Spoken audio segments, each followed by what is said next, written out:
My forte is customer service over the telephone, also customer service face-to-face, but I thought that we'd start with the telephone because these days people do use such a lot of telephone. Even if you are an existing customer of a business, you might say, well, I'm going to just ring them up because I saw their new offer in the newspaper.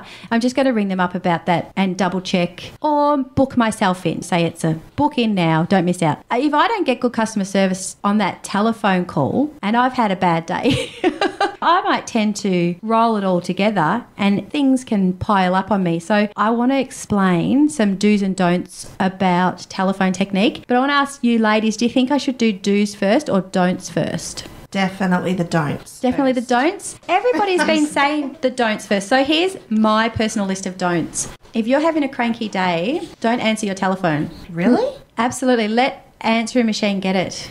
Yeah, so you've got time to take a breather.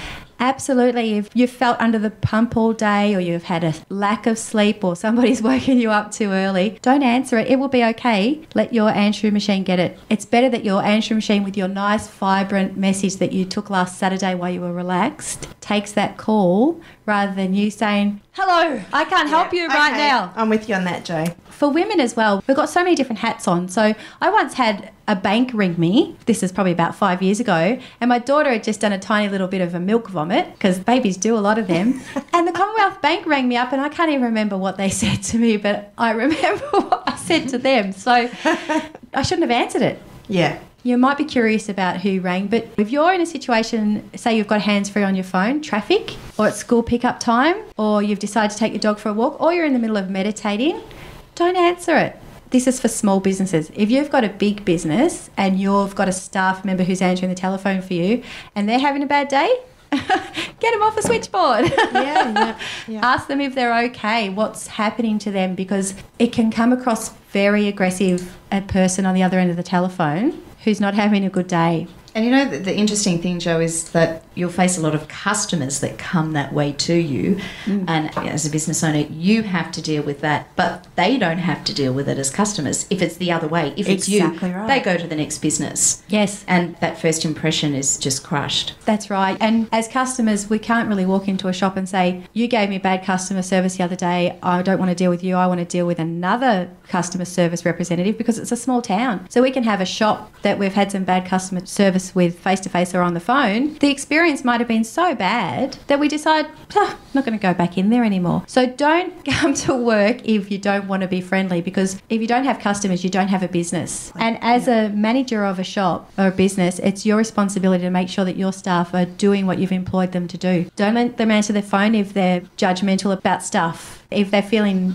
irritated by the slightest little thing, that's my number one tip, is just don't answer the telephone if you're not having a good day. Then you can check your message and you can say, oh, that can wait, or I'll get back to them. I'll be okay to talk to them. You can even get somebody else to call them back for you if you've got a business partner. You can say, I don't want to talk to them today. True. But you've always got to put a professional and friendly image on for your customers, no matter what, whether you're dealing with a $10 item or a $10,000 item. It always has to be good customer service. And I think what you're saying, Jo, that irritation that you might be experiencing, it might be that particular day or for a section of that day. But for people to detect that irritation or intolerance in your voice, it's familiarity, which is just not professional. No. And the customer that you're speaking to, whether you know them a little or even quite well, you have to maintain that professional approach, because that's what business is. You can still be friendly, but Yes. maintain that service element. Yes, that's right. Now, some other don't points. Talk to two people at once.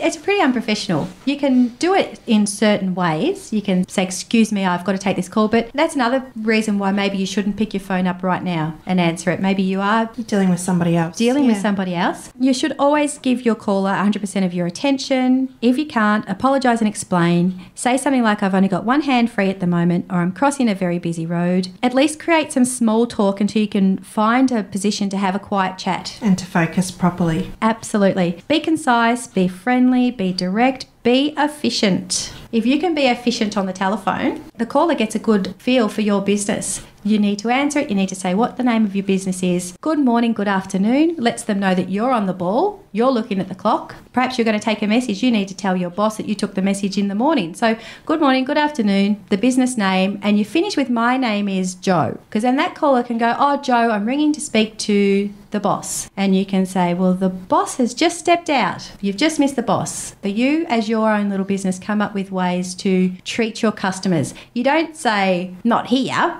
as I find so many people say. And this is your boss's job also to show some leadership. And then that trickles down through the company. It's the boss's responsibility to get the best out of their employee. They're paying that person to answer the telephone to present the best image of their business that they can, because the boss can't do everything. That's right. I think it's really important. We ask their name. So David, the boss isn't here at the moment, and you use the boss's name because you want to create an atmosphere with your caller. Okay, you've rang OKRFM. Mark's not here at the moment, but who's next in line? David's here, and he's pretty experienced. Maybe he can help you. Have you got time for me to get David? I often find people will just say, one moment. They haven't even told you what they're going to do with your call. That irritates me, but I've come to accept that one. One moment. Great communication is a great indicator of what the rest of the business is like. Absolutely. So giving them all of that information, addressing them professionally and politely, and giving them the information about when to expect the call and that they'll get back to you soon. And it's just nice to throw that in, whether they're in a meeting or they've stepped out. Well, we have to get our message pads out, don't we, to write down what the message was about. And we should always be writing down the person who called, who they're calling for, and what they're calling about. And that process could take 2 or 3 minutes, or quickly if we know the caller. So I think you've got to be prepared to spend maybe 2 or 3 minutes on a first phone call. You can get quicker as you go on. One other thing I want to say, and I'll talk about this some more next month, and also about how sometimes there are bad customers. But when you do get a caller and you say goodbye David, because you do expect that you'll speak to that customer again. Goodbye, David. I look forward to talking to you next time. Goodbye, David. Call me anytime. Goodbye, David. If I don't answer the phone, you can leave a message on my machine. I will get back to you. We want to create an air of we've got a relationship now. And we're running out of time, but I really hope that this has been beneficial for people out there who are listening, because I think telephone technique, it's a way of representing ourselves now. One other quick thing is, even though you might be a home-based business and you might not be dealing face-to-face with customers, I think you should try and dress the part still at home. If you're wearing your moccasins around or an apron, then you might be inclined to call people dull. I think it's really good just at home when you get up in the morning, put a little bit of perfume on, a little bit of makeup, wear some slacks, put your business shirt on, and you're working from home for the day. And has you psyched for the day. It has you psyched for the day. It's proven. Put you in business mode. We love business. That's why we're happy to do this show. That's right.